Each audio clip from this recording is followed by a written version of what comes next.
In this video, I'll guide you through how to add voiceovers to your Substack posts. By the end, you'll know exactly where to click, how to start recording, and a few simple tips to make your audio sound clear and engaging for your readers. Let's start at the very beginning. First, open your web browser and go to substack.com. Make sure you're logged into the account where you publish your newsletter. If you're not already signed in, go ahead and log in now so you can access your publication dashboard. Once you're in, you'll be ready to create a post with a built-in voiceover. Now that you're on Substack and logged in, look for the option labeled Create. This is usually found near the top of the page, and it's what you'll use whenever you want to start something new. Go ahead and click on Create.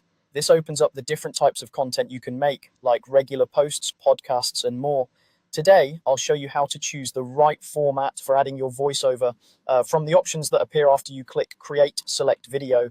Even though you're mainly interested in audio, Substack groups some of its media tools here, so choosing video is the path that leads you to the recording features you need.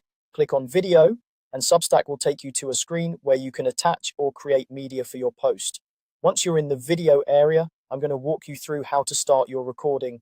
Look for a button or option labeled Record. This is the control that tells Substack you want to capture something new rather than upload an existing file. Click on Record. At this point, your browser may ask for permission to access your microphone. If it does, make sure you allow it, otherwise Substack won't be able to capture your voice. After you've clicked Record, Substack will show you different recording choices.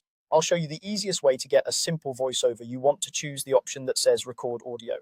Click on Record Audio to tell Substack you're focusing on sound only, not capturing your screen or video.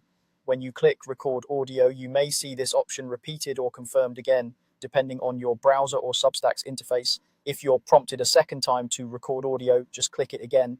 Think of this as confirming that yes, you really do want to record your voice. Once you've confirmed, you should see an indicator that recording has started, such as a timer or a moving audio level meter. Now you can begin speaking your voiceover, read your post aloud, summarize the key points, or add extra commentary that complements the written content. Try to speak clearly, keep the microphone a few inches from your mouth, and pause briefly between sections so your listeners can follow along comfortably. When you're done, stop the recording using the on-screen controls. Substack will attach this audio clip to your post so your readers can choose to listen as well as read. From there, you can preview your post, make sure the audio plays correctly, and then publish as usual. That's all it takes to add a voiceover to your Substack posts. Go to Substack, click Create, choose Video, hit Record, and then select Record Audio until your recording starts.